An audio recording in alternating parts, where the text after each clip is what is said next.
Hey guys, happy Sunday అందరికీ. Actually Sunday కదా, bore కొడుతుంది అని ఇంకా మా హస్బెండ్ వాళ్ళ రిలేటివ్స్ బెసెంట్ నగర్ చర్చ్కి పిలిస్తే వెళ్ళామన్నమాట. సో వెళ్ళేటప్పుడు బీచ్ రోడ్ కదా, క్లైమేట్ అయితే చాలా బాగుండింది, అంత చిల్గా బాగుండింది. బట్ మేము మెరీనా బీచ్కి అయితే వెళ్ళలేదు. క్లైమేట్ సూపర్గా ఉండింది. ఆ రోడ్ బాగుంటుందన్నమాట ఆ క్లైమేట్లో వెళ్తే. సో అలా ఎంజాయ్ చేసాము. ఇంకా మధ్యలో పోలీస్ హెల్మెట్ లేదని అడిగాడు అనమాట. సో ఇంకా డబుల్ హెల్మెట్ వేసేసుకున్నాము ఇద్దరం.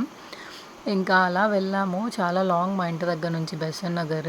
సో బెసెంట్ రోడ్ అయితే రీచ్ అయ్యాం ఆల్మోస్ట్. అంటే చర్చ్కి వెళ్దామని చాలా ఎగ్జైట్మెంట్లో ఉన్నా, కానీ అక్కడైతే చాలా రష్ ఉండిందనమాట. సో ఇంకా లోపలికి కూడా వెళ్ళలేదు మేము. జస్ట్ క్యాండిల్ వెలిగించేసి వచ్చేసాం బయట నుంచే ఫొటోస్ తీసుకొని. ఇంకా ఇదే అనమాట చర్చ్. నేనైతే ఫస్ట్ టైం వెళ్తున్నా, చాలా జనం ఉన్నారని ఇంకా వెళ్ళలేదు లోపలికి. తర్వాత అక్కడే పక్కన బెసీ బీచ్ ఉంటే అక్కడికి వెళ్ళామన్నమాట. జస్ట్ నార్మల్గా అన్నీ చూసి బాగాలేదు అక్కడేమి, అందుకే వచ్చేసాం అంతే. ఈ వీడియో బాయ్.